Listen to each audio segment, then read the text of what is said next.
ಮದುವೆಯಾದ ಮೇಲೆ ಹೆಂಗಸರು ದಪ್ಪ ಆಗಲು ಮುಖ್ಯವಾದ ಕಾರಣಗಳು. ಸ್ನೇಹಿತರೆ, ಹೆಂಗಸರು ಮದುವೆಗಿಂತ ಮುಂಚೆ ಮೈ ಕೈ ತುಂಬಿಕೊಂಡು ಚೆನ್ನಾಗಿ ಸುಂದರವಾಗಿ ಎಲ್ಲರ ಕಣ್ಣಿಗೂ ಅಟ್ರಾಕ್ಟಿವ್ ಆಗಿ ಕಾಣಿಸುತ್ತಿರುತ್ತಾರೆ. ಆದರೆ ಅವರ ಮದುವೆಯಾದ ತಕ್ಷಣ ಏಕಾಏಕಿ ಅವರು ತಮ್ಮ ಎಲ್ಲ ಸೌಂದರ್ಯವನ್ನು ಹಾಳು ಮಾಡಿಕೊಳ್ಳುತ್ತಾರೆ. ಇದಕ್ಕೆ ಪ್ರಮುಖವಾದ ಕಾರಣಗಳೇನು? ಮದುವೆಯಾದ ಮೇಲೆ ಹೆಂಗಸರು ದಪ್ಪ ಆಗುತ್ತಾರೆ ಯಾಕೆ? ಬನ್ನಿ ಈ ವಿಡಿಯೋದ ಮುಖಾಂತರ ಮಾಹಿತಿ ತಿಳಿದುಕೊಳ್ಳೋಣ.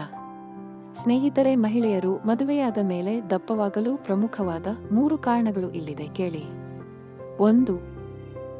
ಹೆಂಗಸರು ಮದುವೆಗಿಂತ ಮುಂಚೆ ತಮ್ಮ ಆರೋಗ್ಯವನ್ನು, ತಮ್ಮ ದೇಹವನ್ನು ಚೆನ್ನಾಗಿ ಕಾಪಾಡಿಕೊಂಡು ಹೋಗುತ್ತಾರೆ. ಎಲ್ಲರಿಗೂ ತಾನು ಆಕರ್ಷಕವಾಗಿ ಕಾಣಬೇಕು, ಸುಂದರವಾಗಿ ಕಾಣಬೇಕು ಅನ್ನುವ ಉದ್ದೇಶದಿಂದ ಅವರು ಎಲ್ಲವನ್ನೂ ಕೂಡ ಚೆನ್ನಾಗಿ ಮೇಂಟೈನ್ ಮಾಡಿಕೊಂಡು ಹೋಗುತ್ತಿರುತ್ತಾರೆ. ಆದರೆ ಮದುವೆಯಾದ ಮೇಲೆ ಏಕಾಏಕಿ ಮೊದಲ 3 ತಿಂಗಳಿನಲ್ಲಿಯೇ ಅವರು ದಪ್ಪಗಾಗಿ ಬಿಡುತ್ತಾರೆ.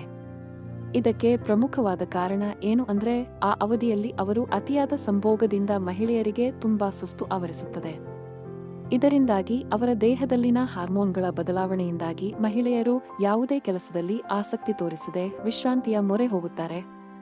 ಈ ಕಾರಣದಿಂದಾಗಿ ಮಹಿಳೆಯರ ದೇಹ ದಪ್ಪಗಾಗಲು ಶುರುವಾಗುತ್ತದೆ. 2. ಇನ್ನು ಎರಡನೇದಾಗಿ, ಮಹಿಳೆಯರು ಮದುವೆಗಿಂತ ಮುಂಚೆ ತಿಂಗಳಿಗೊಮ್ಮೆ ಅವರಿಗೆ ಪೀರಿಯಡ್ಸ್ ಆಗಿರುತ್ತದೆ. ಆ ಮುಖಾಂತರ ಅವರ ದೇಹದಲ್ಲಿನ ಎಲ್ಲ ಕಲ್ಮಶಗಳು ತನ್ನಿಂದಾನೇ ಹೊರ ಹೋಗುತ್ತಿರುತ್ತದೆ.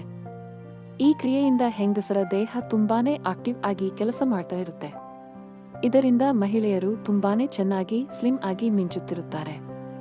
ಆದರೆ ಮದುವೆಯ ನಂತರ ಹೆಂಗಸರಿಗೆ ಋತುಚಕ್ರ ಆಗದೇ ಇರುವುದರಿಂದ ಅವರ ಆಕ್ಟಿವ್ನೆಸ್ ಹೋಗಿಬಿಡುತ್ತದೆ. ಪ್ರತಿ ತಿಂಗಳ 5 ದಿನಗಳವರೆಗೆ ಋತುಚಕ್ರದ ಅವಧಿಯಲ್ಲಿ ಅವರ ದೇಹದಿಂದ ಎಲ್ಲ ಕಲ್ಮಶಗಳು ಹೊರ ಹೋಗುತ್ತಿರುವುದರಿಂದ ಅವರಿಗೆ ತುಂಬಾನೇ ಒಳ್ಳೆಯ ಫೀಲ್ ಆಗ್ತಾ ಇರುತ್ತೆ. ಆದರೆ ಮದುವೆಯ ನಂತರ ಸತತ ಸಂಭೋಗ ಕ್ರಿಯೆಯಿಂದಾಗಿ ಅವರಿಗೆ ಋತುಚಕ್ರ ಆಗದೇ ಇರುವುದರಿಂದ ಅವರಿಗೆ ಮೈ ಕೈ ನೋವು ಶುರುವಾಗುತ್ತೆ. ಇದರಿಂದ ಅವರು ದಿಢೀರ್ ವಿಶ್ರಾಂತಿಗೆ ಮೊರೆ ಹೋಗುತ್ತಾರೆ. ಈ ಕಾರಣಗಳಿಂದಾಗಿ ಹೆಂಗಸರು ದಪ್ಪ ಆಗುತ್ತಾರೆ. 3. ಇನ್ನು ಮದುವೆಯಾದ ನಂತರ ಮಹಿಳೆಯರು ದಪ್ಪವಾಗಲು 3ನೇ ಕಾರಣ ಯಾವುದು ಅಂದ್ರೆ, ಅವರು ವ್ಯಾಯಾಮ, ಯೋಗ, ಧ್ಯಾನ ಮಾಡದೇ ಇರುವುದರಿಂದ. ಹೌದು ಸ್ನೇಹಿತರೆ, ಹೆಣ್ಣು ಮಕ್ಕಳು ಮದುವೆಗಿಂತ ಮುಂಚೆ ಮನೆಯಲ್ಲಿರುವ ಕೆಲಸಗಳನ್ನು ಮಾಡ್ತಾ, ಎಕ್ಸ್ಟ್ರಾ ಟ್ಯೂಷನ್ ಕ್ಲಾಸಿಗೆ ಹೋಗ್ತಾ, ಸಮಯವಿದ್ದರೆ ಯೋಗ, ಧ್ಯಾನ ಮಾಡುತ್ತಾ, ವ್ಯಾಯಾಮ ಮಾಡುತ್ತಾ ಆಕ್ಟಿವ್ ಆಗಿ ಸ್ಲಿಮ್ ಆಗಿ ಇರುತ್ತಾರೆ. ಆದರೆ ಮದುವೆಯಾದ ನಂತರ ಇದೆಲ್ಲವೂ ನಿಂತು ಹೋಗುತ್ತೆ. ಮದುವೆಗೂ ಮುಂಚೆ ತುಂಬಾನೇ ಚುರುಕಾಗಿದ್ದ ಹೆಣ್ಣು ಮಕ್ಕಳು ಮದುವೆ ಆದ ನಂತರ ವ್ಯಾಯಾಮ, ಯೋಗ ಎಲ್ಲವೂ ಮರೆಯಾಗಿ ಹೋಗುತ್ತೆ. ಇದರಿಂದ ಸ್ವಲ್ಪ ದಿನಗಳ ಕಾಲ ಅವರ ಮೈ ಸುಸ್ತಾಗುತ್ತೆ.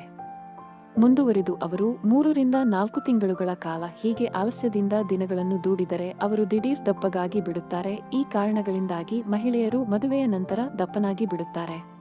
ವಿಡಿಯೋದಲ್ಲಿರುವ ಮಾಹಿತಿ ಇಷ್ಟ ಆಗಿದ್ರೆ ದಯವಿಟ್ಟು ವಿಡಿಯೋನ ಲೈಕ್ ಮಾಡಿ ಹಾಗೂ ಈ ಮಾಹಿತಿನ ಎಲ್ಲರಿಗೂ ಶೇರ್ ಮಾಡಿ.